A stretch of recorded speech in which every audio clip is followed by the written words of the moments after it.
La esquizofrenia es un síndrome el cual se caracteriza por la distorsión en el pensamiento de las personas. Eh, los inicios de esta enfermedad pueden ser agudos y pueden llevar a varios grados de discapacidad psicosocial. La esquizofrenia fue identificada por Emil Kraepelin, quien la nombró de demencia precoz ya que se da a una edad muy temprana en las personas, y su deterioro se presenta en las funciones cognitivas. Existen varios tipos de esquizofrenia. Existen esquizofrenia residual, simple y paranoide y otras más.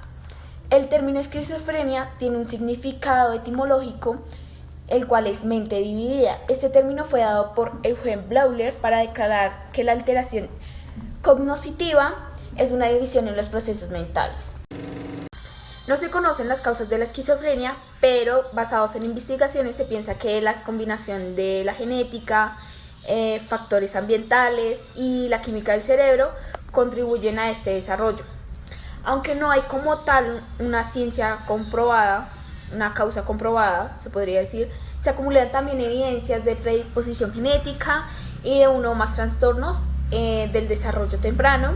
Existen diferentes factores como las sustancias psicoactivas y la muerte de algún familiar o algún allegado, y algún trauma de la infancia en caso de que sea pues, un adulto grande, y en caso de que sea un niño también puede ser factores genéticos, aunque aún no está comprobado científicamente. Voy a hablar de los síntomas de la esquizofrenia. Se pueden presentar varios síntomas que están catalogados como positivos, negativos y cognitivos. Dentro de los síntomas podemos encontrar alucinaciones, paranoides, es decir, que la persona como que imagina que la están persiguiendo, que conspiran contra él y que escuchan voces que los incitan a autolesionarse o a lesionar a las otras personas. Situaciones que pueden generar algún tipo de respuesta emocional diferente, como hablar incoherencias, como no sentir afecto, como escuchar voces o sentir que lo persigue o mirar cosas que no son. Por ejemplo, en los adolescentes es más común ver estas alucinaciones que en las personas mayores. Las estructuras implicadas en esta enfermedad son los ganglios basales, que intervienen en las emociones, en la integración de la información sensorial, y se piensa en el funcionamiento anormal que aporta la paranoia y las alucinaciones. El siguiente son los fármacos antipsicóticos, que producen un cierre desmesurado de los receptores de dopamina en los ganglios basales, lo que causa efectos motores secundarios. El siguiente es el lóbulo frontal. Es crítico para resolver problemas de la intuición y el razonamiento. Su afección produce una dificultad para planear acciones y organizarlas y organizar sus pensamientos. El siguiente es el sistema límbico, que interviene en la emoción, en su perturbación y ayuda a llegar a contribuir a la agitación, y por esta razón siempre viene acompañado de la esquizofrenia. El siguiente es el hipocampo, es la zona de aprendizaje y la formación de recursos y funciones. Sus funciones están alteradas por la esquizofrenia. El siguiente es el lóbulo occipital, es el encargado del procesamiento de la información visual, teniendo en cuenta que las personas con esquizofrenia rara vez sufren de alucinaciones visuales totalmente completas. Hoy hablaré sobre la hipótesis dopaminérgica en la enfermedad de la esquizofrenia. Esta hipótesis, aunque no es la única razón de la enfermedad, es una de las causas más conocidas. La hipótesis dopaminérgica nos habla de la afectación en la regulación de la dopamina en las vías dopaminérgicas del cerebro. A continuación, hablaré de las vías dopaminérgicas. Tenemos la vía mesolímbica, que afecta en la coordinación de la información, el manejo de las emociones, el comportamiento y el circuito de recompensa. También afecta el manejo de la personalidad y las emociones. Tenemos la vía mesocortical, que afecta el lenguaje, la conducta, la planificación, la toma de decisiones y el aprendizaje. También afecta el comportamiento social.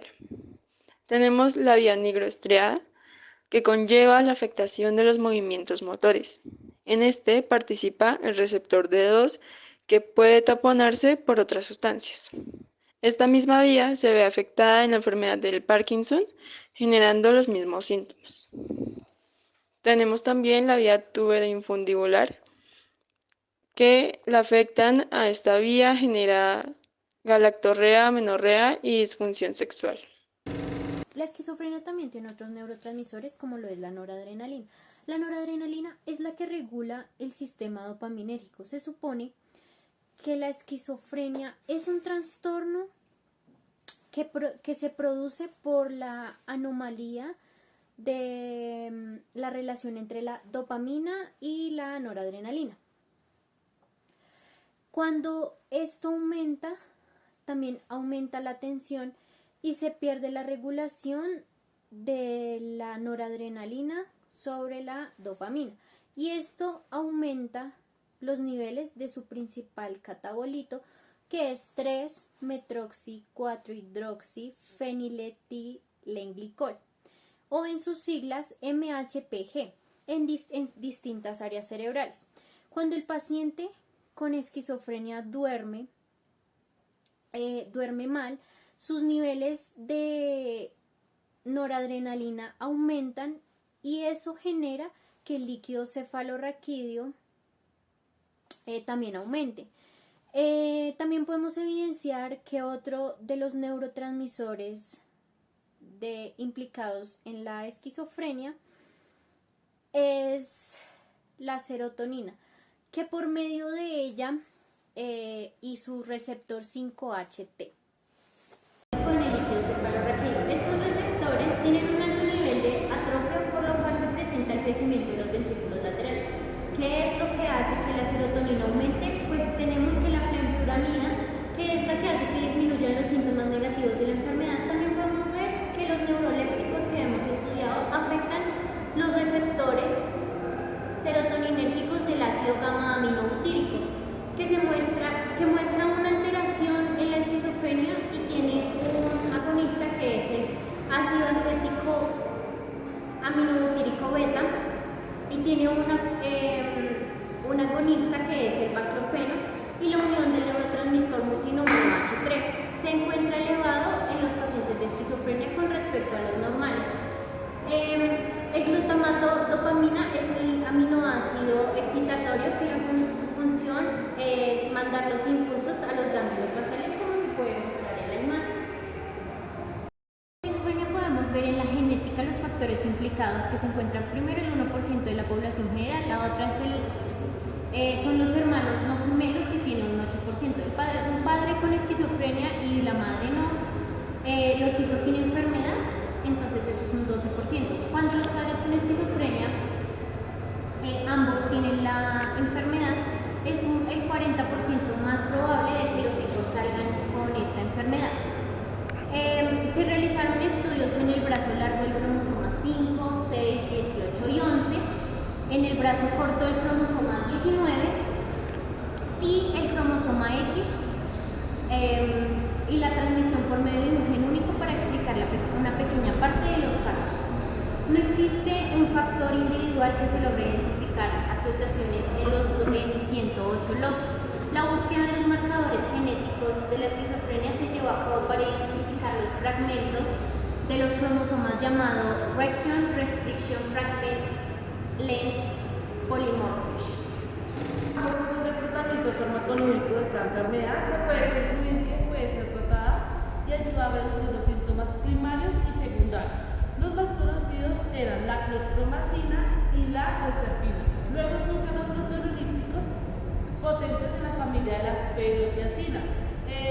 Las ferotiacinas son los antipsicóticos que bloquean el sistema nervioso central por medio de los receptores dopaminérgicos, lo cual explicaría los efectos colaterales.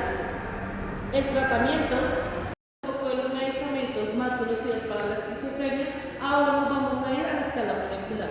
Los fármacos alteran el funcionamiento del sistema de señalización cerebral. Este apoyo que el glutamato es el neurotransmisor excitatorio del encéfalo, bloqueando la acción del receptor glutamato, que tiene la función de desarrollar el cerebro, aprendizaje y la memoria. Y el proceso neuronal. Las ferotiacinas de dosis baja hacen mayor acción en el cuerpo. En cambio, las ferotiacinas de dosis altas hacen que el cuerpo no se administran por vías intravenosas de un anticoalergénico como el viveperidil y la benztropina de 1 miligramo, triexifenidilo de 2 miligramos, y también son importantes en este caso los antihistamínicos como el diazepam de 10 miligramos, la difenhidramina de 50 miligramos, que estas son vía oral. Cuando se inicia un tratamiento vía oral, se tiene que permanecer el tratamiento por varias semanas